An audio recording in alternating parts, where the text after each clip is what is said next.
Flowers do have power in influencing the world and the life we are living in. Honestly, flowers are beautiful, creating a pleasant landscape and appreciating the land value, but unlike food crops and fruits, flowers produce little significance to the global economy. How does flower become a symbol, a medium of hidden messages in our life, not just for ordinary people but for the people powerful on the top of the power as well?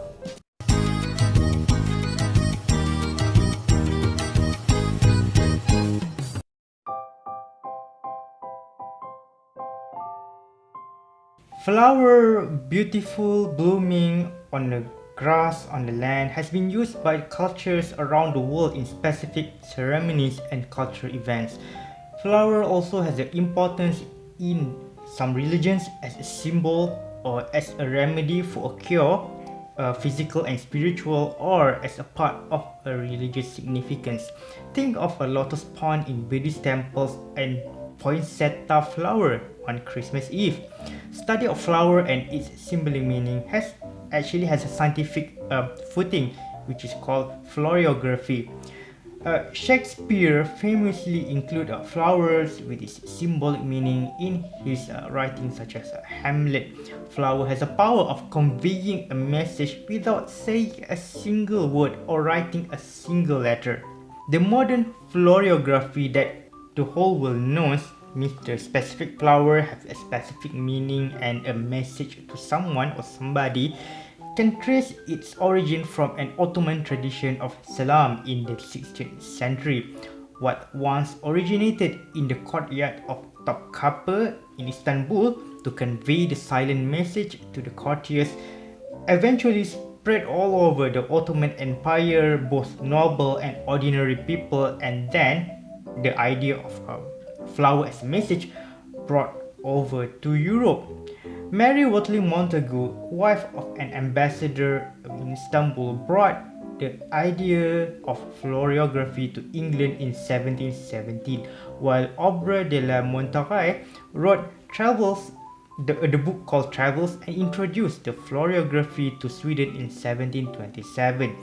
That might explain the tulip craze, which means that tulip is the symbol of richness, of wealth in the Netherlands. As such, in the year 1637, it caused a tulip bubble mania, causing the economy to burst. Long after tulip flowers arrived from Turkey and widely cultivated in the Low Country. Florography was spread among the upper class women since the 19th century as a socially acceptable way to convey a message to a person, a woman, and also man. Because at that time, women have a limited channel to express themselves because shouting, yelling outside is socially unacceptable. Types of flowers, what colors, the arrangement, and how big the bouquet is has its own meanings of itself. In 1969 book called The Language of Flowers, written by Henrietta Dumont, she wrote that, quote, "Why are flowers made to utter all voices of joy and sorrow in all varying scenes, from the chaplet that adorns the bride to the votive wreath that blooms over the tomb? It is for no other reason that flowers have themselves a real and natural significance. They have a positive relation to man, his sentiments, passions, and feelings. They correspond to actual emotions. They have their mission, a mission of love and mercy." Unquote. So much the powerful message of the flower that is not only for the women but also for men alike. Think of decoration of poppies for the World War memorials and red roses for men, of course, or women for the Valentine's Day. If someone going crazy and gifted a hibiscus, the national flower of Malaysia, for Valentine's Day, please comment, because it is such a first thing in the world and also in the country that such thing ever happened.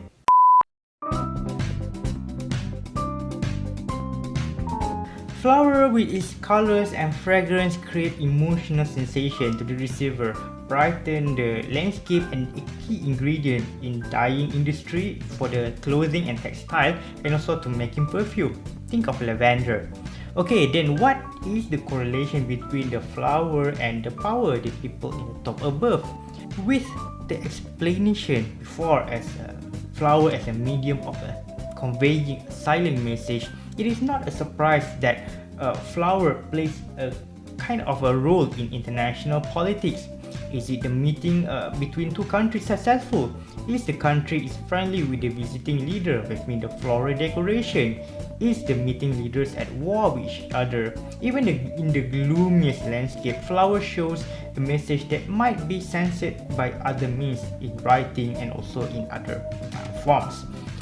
Terence Seaman, an American photographer, crafted a flower bouquet based on the flower arrangement on several important meetings and exhibited it in several exhibitions across the United States, such as the Australia-Cambodia Agreement on Migrant Rehabilitation.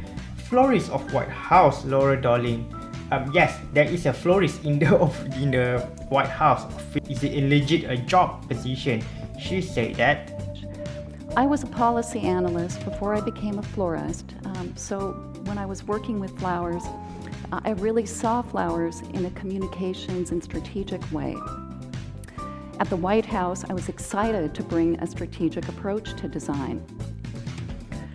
Flowers in a strategic way mean you can focus on any kind of issue, environmental, focusing on conservation or sustainability. You can emphasize cultural traditions of different countries. Now you understand why kings, queens, premiers, ministers and state guests were given flowers on the official visit. Flowers are fit for the king too, I mean literally. If you want to visit Floria Putrajaya, the annual flower fest in the administrative capital of Malaysia, the flower fest is held annually in Anjung Floria Putrajaya. The time in the year may vary. In 2022, the event held between 29th of August until 4th September. If you are watching in year 2022, you better go as quick as possible.